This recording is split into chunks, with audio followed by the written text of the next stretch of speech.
What's up, guys? It's the Bubble Bubble Box back with another Bubble Bubble banger. Today we're watching three true Thanksgiving horror stories animated. Go, go check out my guy that makes this MJV animations. Go check him out. Alright, it's time to get into this video. Thanksgiving. I didn't get to upload yesterday. Thanksgiving used to be my favorite holiday, but after my husband's death 3 years ago, it became the loneliest day of the year. Our daughter lived in California, too far to visit every year. So that Thanksgiving night, I sat alone at my dining table, picking at a turkey I cooked purely out of habit. Around 8 o'clock, someone knocked at my front door. I wasn't expecting anyone. I live in this farmhouse. If you wasn't expecting anyone to come to your house, tell me. A. Open the door, see who it is. B. Sit your butt down and don't go nowhere. Those are your answers. Those are your choices. A or B in the comments. 5 miles outside of town, down a dirt road nobody uses unless they are lost. I thought maybe it was a friend. What kind of a dirt road where nobody uses? And your friend didn't tell you was coming. Would you call your friend, ask them if they're here? That's what I would do.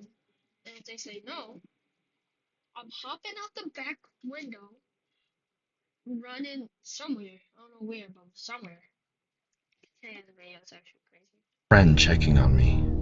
So I wiped my hands on my apron and went to the door. As I opened it, I was surprised to see a boy about 16 years old standing on my porch, trembling in the cold. He was wearing torn jeans and a filthy shirt that hung off his thin frame. His bare feet were caked in mud. But above all these things, I noticed his eyes. Something about his stare didn't seem normal.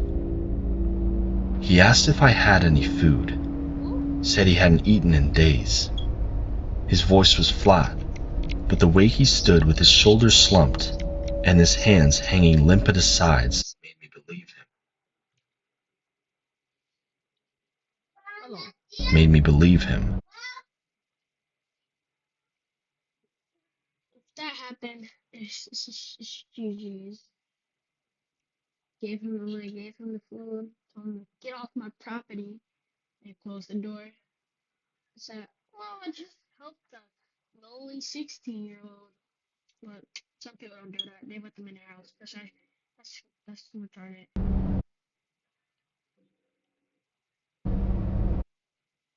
I welcomed him in. He followed me to the dining room without a word, moving with a strange shuffling gait. I pulled out a chair for him and filled the plate with turkey, mashed potatoes, stuffing, and cranberry sauce. Crazy. He sat down and stared at the plate for a long time before picking up the fork. But instead of devouring it like a starving kid should, he lazily pushed the food around. He lifted bites halfway to his mouth, then he'd set them back down. I asked him if he didn't like it, or preferred I make him something else. He said the food was so overcooked that it had ruined the meat. For the rest of the meal, he just sat there staring at me, flashing a creepy grin. I started to feel uncomfortable and regretted letting him in. Sorry, but I can't let you stay here any longer. You'll get motels down the road. He stood up slowly, still staring at me with those unblinking eyes. I got up too and backed toward the door. All of a sudden, I was really aware of how quiet the house was and how far the nearest neighbors lived. After what felt like forever, he turned and walked out without uttering a single word. I locked the door immediately, checked all the windows, and promised myself I'd never be so stupid to let a stranger in again, no matter how pitiful they looked. I went to bed, but couldn't shake the image of the boy and his weird demeanor. Around 2 in the morning, I woke to screaming of my chickens. Sometimes coyotes sneak into the barn, and I thought it was exactly that. So, I grabbed the flashlight and exited the house. As I stepped onto the porch, I noticed the white and brown feathers scattered across the grass, leading a trail toward the barn. It made no sense for the feathers to be there. With my heart pounding in my chest, I followed the trail. The barn door was wide open, hanging crooked on its hinges. Inside, it was quiet except for a low humming. I stepped inside and swung the flashlight toward the sound. It was that boy. He was crouched in the corner with his back to me. He rocked slowly as he hummed the old tune in low rasps. I knew the tune. My grandma used to sing it at harvest time. I called out loudly, asked what he was doing. He stopped rocking.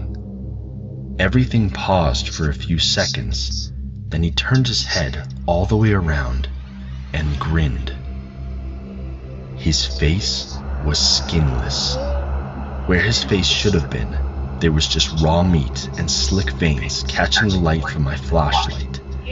Those wide eyes were still there, staring, but they sat wrong, sunken deep into exposed muscle. Something dark dangled from his mouth as he kept chewing.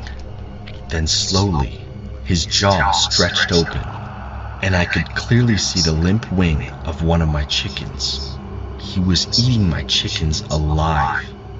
The thing was still moving inside his mouth. Blood covered his chin and neck, soaking into his shirt. Feathers clung to his face and fingers. When he smiled at me again, I watched the exposed tendons Touching his ass, pick him up, throw him in my house. That's what I'm doing. I might just do one of these. The next Thanksgiving, we come back to this video. We'll do the second one. Then after that Thanksgiving, in 2028, we come back and we'll do the third one. Alright, we'll continue. and pull beneath where his skin used to be. I don't remember dropping the flashlight. I just remember running back to the house like my life depended on it, because it did.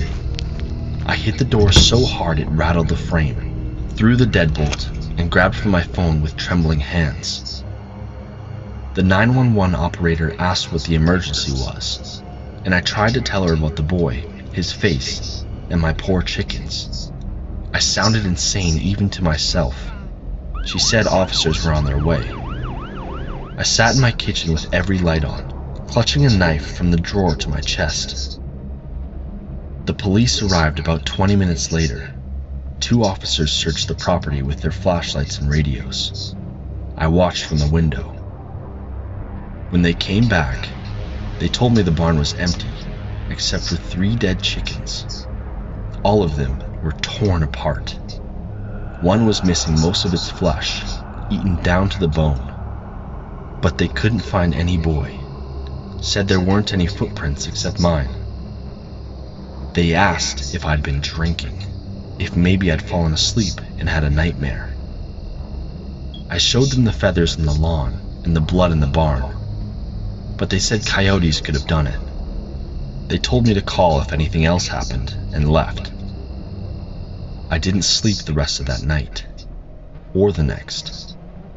I kept seeing his hideous, inhuman face with its too wide smile for days.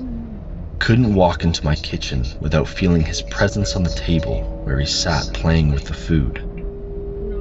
It chills me to the bone to this day when I recall he said overcooking ruined the meat.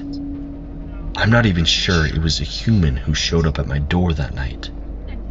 Maybe it was a skinwalker or something else, but definitely not a human.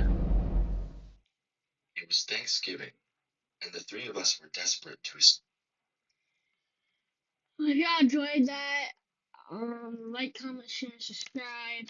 I'll be doing more of these if y'all enjoyed it. I see y'all in the next one in the blah blah blah bop. In the see y'all in the next one in the blah blah blah bop.